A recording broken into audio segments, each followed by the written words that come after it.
Hi, welcome to another new video. I hope you guys doing really well, and in this video I am going to talk about how to send large files using Google Drives. So it will be a quick tutorial for you guys. So usually if I see what is the maximum file size I can send in a Gmail by Google Drive, so we can do it only 25 MB.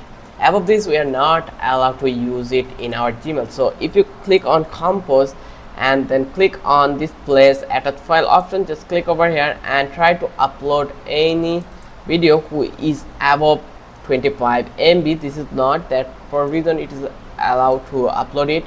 So let's find out something bigger. Let's think this one also, like we need to be find out something which will be bigger than this. So I think this may be good. Let's try it. Yeah, a large file must be shared with Google Drive. Attachment larger than 25 will be automatically uploaded to Google Drive. A download link will be included in your email. So in here you can choose this option. Here you can see insert file using Drive. Just click over here.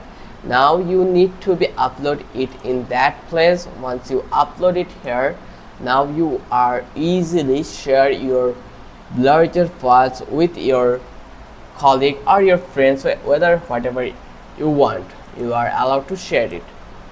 So the process is really simple. I hope you loved this video. If you think this video was knowledgeable for you, then don't forget to subscribe our channel and don't forget to hit the like button. Till then, have a good day.